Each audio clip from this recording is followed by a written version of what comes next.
बिस्मिल्लाहिर्रहमानिर्रहीम। अस्सलाम वालेकुम। आपका दोस्त सलमान हैदर। दुआ है परवरदिगार से कि उसने आपको और आपके अहले खाना को अपनी हिफ्ज़ो मान में रखा हुआ। सबसे पूरे पाकिस्तान को 14 अगस्त की बहुत बहुत मुबारकबाद हो। ख़ुसूसन उन लोगों को मुबारकबाद हो जिनको बोलने की मुकम्मल आज़ादी है, जिनको रहने की मुकम्मल आज़ादी है, जिनको आज़ाद फ़ज़ा में सांस लेने की मुकम्मल आज़ादी है, जिनको इख्तलाफ राय रखने की आज़ादी है, जिनको बच्चों की अच्छी परवरिश करने की आज़ादी है, जिनको अपनी नकल व हरकत पर किसी किस्म की कोई पाबंदी नहीं है, जिनको सिक्योरिटी के मामले में अपने तहफ़्फ़ुज़ का मुकम्मल एहसास है, उन तमाम अफराद को, चाहे वो पाकिस्तान में हो या दुनिया भर में कहीं भी वो पाकिस्तानी मौजूद हैं, उन तमाम को जश्न आज़ादी की खुशियाँ बहुत बहुत मुबारक हो। परवरदिगार पाकिस्तान को आने वाले वक्त में मज़ीद आसानियाँ और बेहतरी पैदा करें। भाई उस रात से पर्दा उठ गया कि जी इमरान खान साहब को अटक जेल में शहबाज शरीफ साहब ने या वज़ीर दाखिला ने अंदर नहीं किया था। जी हसास इदारे ने, जी हाँ, सिक्योरिटी फोर्सेस के हसास इदारे की इतला की बिना पर इमरान खान साहब को अटक जेल के अंदर मुंतकिल किया गया। इसका इंकशाफ किया है, किसी और ने नहीं। किसने इंकशाफ किया और क्या तफसील है उसकी डिटेल में आगे चल के आपको बताऊंगा।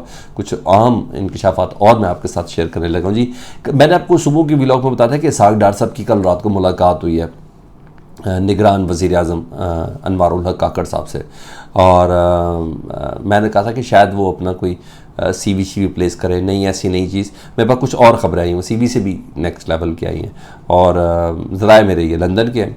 तो इसहाक डार साहब का नाम खुद निगरान वज़ीर आज़म के लिए था, तो वो इतना लो प्रोफाइल खेलेंगे नहीं, और अनवारुल हक काकड़ साहब से मुलाकात करके वो फ्रंट पे आके नहीं खेलेंगे, और किसी डमी को वज़ीर ख़ज़ाना बनाएंगे, और फिर बैक एंड पे वो उसी डमी की वज़ारत ख़ज़ाना भी चलाएंगे और साथ साथ वज़ारत उज़्मा भी चलाएंगे। जी हाँ, ये डील का हिस्सा है। जो मेरे पास इतलात है उस पर ये कि अनवारुल हक काकड़ साहब के साथ ये डील का हिस्सा है कि इसहाक डार साहब भी अपनी इन चीज़ों की कंटिन्यूटी रखेंगे, लेकिन बैक एंड पर, और उसी तरीके से जिस तरीके से पंजाब में मोहसिन नकवी साहब को पीपल्स पार्टी ने इंट्रोड्यूस कराया था उस डील के हिस्से में कि पंजाब को तोड़ना है और जनूबी पंजाब की सीटें निकालनी है, और फिर वो सब चीज़ें जो जो उनके टारगेट्स हैं वो किया जाएगा। वही वन आप देख रहे परवेज़ इलाही, एक जरदारी सब पर भारी इस बारी नहीं हो सका तो परवेज़ इलाही अंदर दे दिया ना, तो उन्हीं के रिश्तेदार मोहसिन नकवी से अंदर करवाया, और जिस तरीके से करवाया और जिस तरीके से केसेस के ऊपर केसेस बनाए जा रहे हैं, आज़ाद होते फिर अंदर, आज़ाद होते फिर अंदर, जिस तरीके से जो सब काम सारे चल रहे हैं, तो ऐसा थोड़ी है। तो वो भी एक डील का सर्टन हिस्सा है, तो सेम उसी सेटअप को फॉलो किया जाएगा मरकज़ के अंदर। तो इसहाक डार साहब बैक एंड पे रह के ना सिर्फ वज़ारत उज़्मा चलाएंगे बल्कि वज़ारत ख़ज़ाना चलाएंगे। तो मैंने कहा मैं ये बात आपको बताता चलूँ। सदर मुमलिकत डॉक्टर आरिफ अलवी ने 76वीं पाकिस्तान की यौम आज़ादी के मौके पर ना 14 अगस्त के सिलसिले में मुनासबत से 180 दिन यानी 4 महीने की ना कैदियों की सज़ा ना उसको माफ़ किया, और कानूनी मारीन से ये सवाल पूछा जा रहा था कि क्या इमरान खान साहब के ऊपर भी ये 4 महीने की सज़ा माफ़ी का होगा। तो जवाब है जी हाँ, जी बिल्कुल ऐसी, कि उनका जुर्म भी इतना कोई बड़ा नहीं है। तो बहरहाल पाकिस्तान तहरीक इंसाफ के वर्कर ज़रूरी मुतालबा कर रहे हैं और बड़े ज़ोरों शोर से कर रहे हैं कि आरिफ अलवी साहब से कि इमरान खान साहब ही की बदौलत आप सदर पाकिस्तान हैं, तो इमरान खान की सज़ा को मुकम्मल माफ़ करने का आप इस्तेहक़ाक़ रखते हैं, जबकि तमाम इल्ज़ामात उनके पर झूठे और बेबुनियाद हैं, और ये इख्तियार वाकई उनके पास है।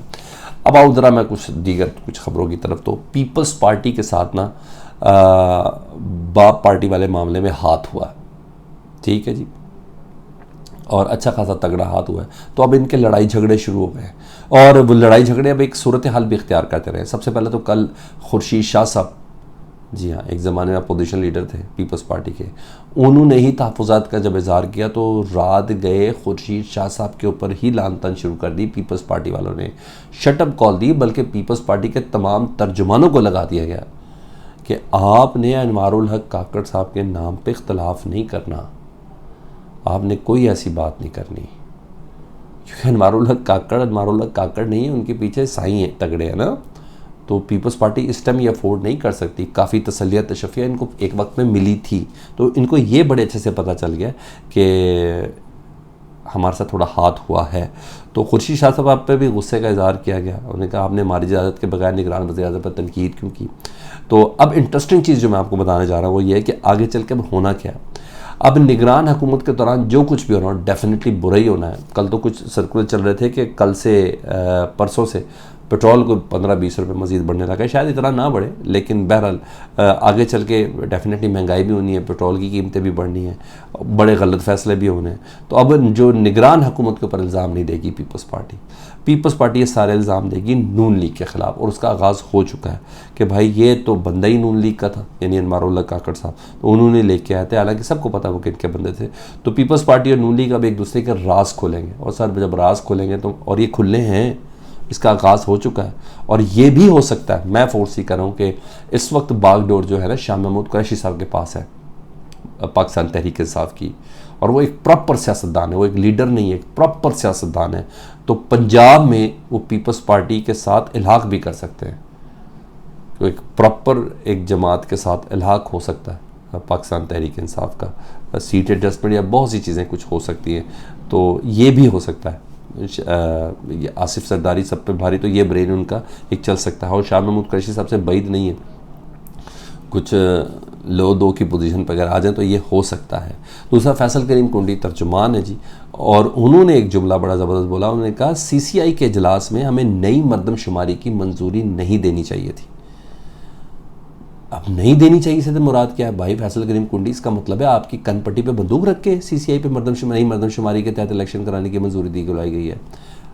मतलब ये तो साथ भी थे, साथ काम भी कर रहे थे, मंजूरी भी इनकी थी पीपल्स पार्टी और नून लीग की, और साथ उन्होंने कहा उजलत में बिल भी पास किए गए जो अब हम भुगतेंगे। मतलब सारा बोझ अब ये नून लीग पर डालने का इनका प्लान भी, और ये सिलसिला शुरू हो चुका है, और आगे चल के इनके बहुत ज़्यादा इल्ज़ाम शुरू हो जाने हैं। और आज 14 अगस्त के हवाले से इमरान खान साहब के वकला की जो टीम है, उन्होंने कहा है कि लीगल टीम ने कहा है कि कल से हमने कोई नई दरखास्तें, कल प्रॉपर वर्किंग कल से शुरू हो रही है ना, वर्किंग हफ्ता कल से शुरू हो रहा है मंगल से, तो उम्मीद है कि जल्द मेन केस में ना वो सज़ा मौतली के हवाले से उसको समाअत के लिए मुकर्रर करवा लेंगे। तो लीगल टीम अपने मुतालिक कह रही है कि हम रोज़ जान मार रहे हैं कि इमरान खान साहब जल्दी से जल्दी बाहर आए और जेल में उनकी सहूलियात कम अज़ कम उनको उस वक्त तक मुकम्मल मुयस्सर आ जाए।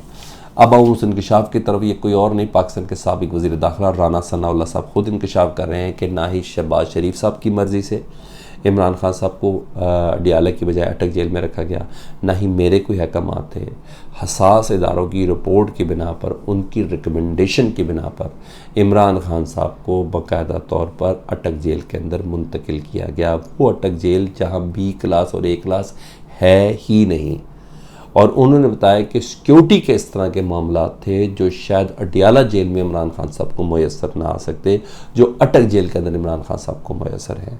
तो जहाँ शहबाज शरीफ साहब ये कहते हैं कि मैं 30 साल से मुझे फ़ख्र है इस बात का कि मैं इस्टेब्लिशमेंट की आंख का तारा हूँ, तो मेरा ख्याल है राना सनाउल्लाह साहब भी कोई छोटे मोटे रोशनी के डॉट ज़रूर हैं, तो जिसकी बिना पर वो इतनी बड़ी स्टेटमेंट दे रहे हैं कि हसास इदारों की रिकमेंडेशन पर उनको अटक जेल के अंदर रखा गया।